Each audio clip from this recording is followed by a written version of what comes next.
Hi everybody, I'm Rob from Rewind Video. Bob here.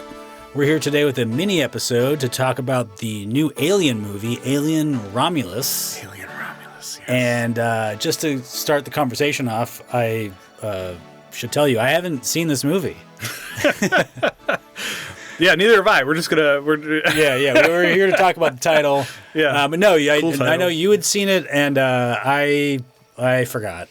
Yeah, I have seen this. So I'm going to take this opportunity to maybe persuade you, as we do with our listeners, to maybe go and see this in the theaters or not, depending on what my popcorn rating is at the end. Right. I will start out by saying that this was at the top of my list of movies I was most excited about for the summer 2024 movie season. You're an Aliens guy. The Alien franchise is my favorite ongoing franchise in movies. I love this franchise. Whatever they do with it, I'm in. I don't think that all of them work, but I just love how it's expanding. I think if I had to pick one, I would pick the Fast and Furious franchise. Yeah.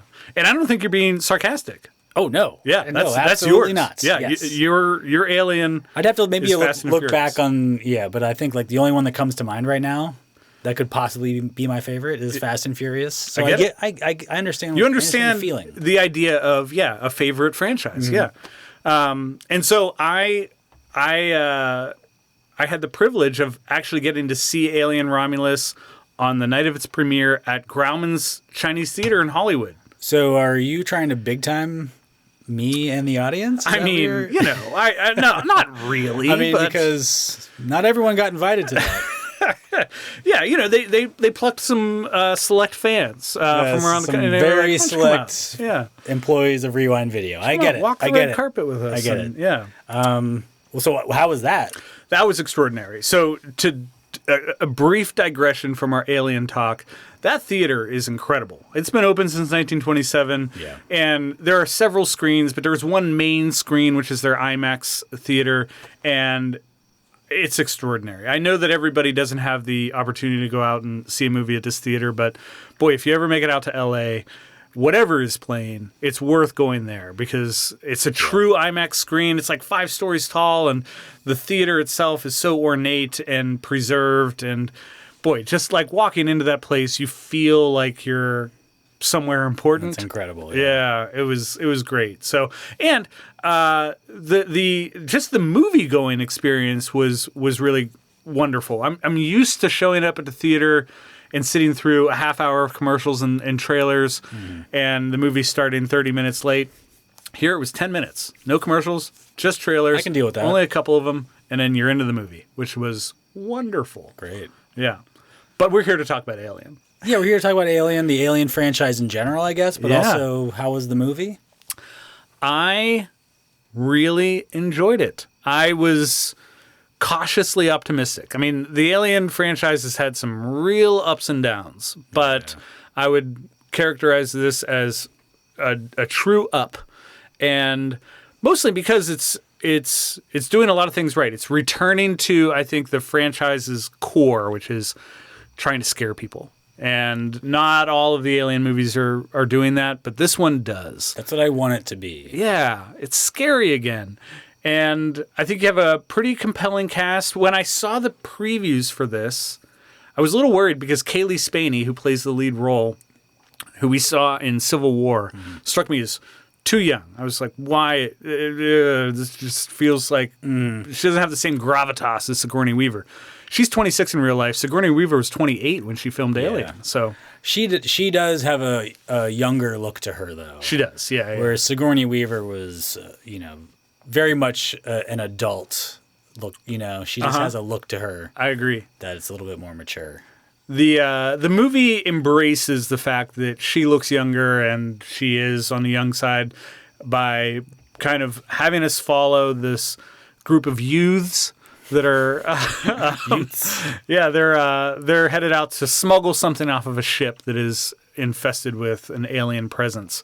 But we get some great callbacks to the original. So chronologically, this takes place after the first movie, before Aliens, the sequel. So I would say to anyone that's eager to go out and see this, that if you need any background, the first movie is the one to watch. How long has it been since you've seen the first movie? It's been a while? It's been at least a few years. Yeah. This isn't a franchise not a franchise I am super devoted to, honestly. I like Alien quite a bit. Aliens, we've talked about before. Something about it misfires for me. There's something wrong in the connection between me and that movie. Yeah. I think it's because there's a child character. I don't know what it is. I know. But it just never quite worked for me. And then so I think everything after that has been like decidedly not great. There's definitely some that are like not good. Yeah. I don't know. Like there's like, but I'll watch an Alien movie. Yeah. And you should watch this one. Yeah, I will. I would say that I didn't get invited to the premiere. You know, like that's just how it goes. I get it. It was I think this movie understands what works in the Alien franchise and what doesn't. So another thing that it does right is turn the directing responsibilities over to another I shouldn't say new director. He's not necessarily young, but Fede Alvarez directs this. He was behind Evil Dead and Don't Breathe. I thought was really good too. Yeah, the guy understands horror. Yeah. So, previous entries, we had Alien Covenant and Prometheus before that were back in Ridley Scott's hands. Some people have problems with both of those movies and Ridley Scott himself, but I like that he expanded the universe horizontally and gave us not just another rehash of people on a ship running away from an alien. And so I'm glad he planted some new seeds in new places. Yeah, it's also one of those franchises that you can just try new stuff. Yeah. I think you couldn't, the Fast and Furious franchise, for instance. Yes. It doesn't work the same if you don't have if you're not using those characters. Right. And this franchise is known for giving us strong female leads in just about every movie. And this is no exception. And I think they handle Kaylee Spaney's role with care and give her a lot to do and make her really compelling to watch. But one of our customers, by the name of Vanessa, had an astute observation, which I have to give her credit for, and I want to just bring up on the podcast, which is maybe these movies are more about the androids in each iteration than they are about the main human character. And I think through that lens, it makes, puts the whole franchise in a new perspective and makes it interesting to watch. It raises some new questions. I hadn't thought of it that way. Yeah. I think this is no exception. There's some great android work here in Alien Romulus.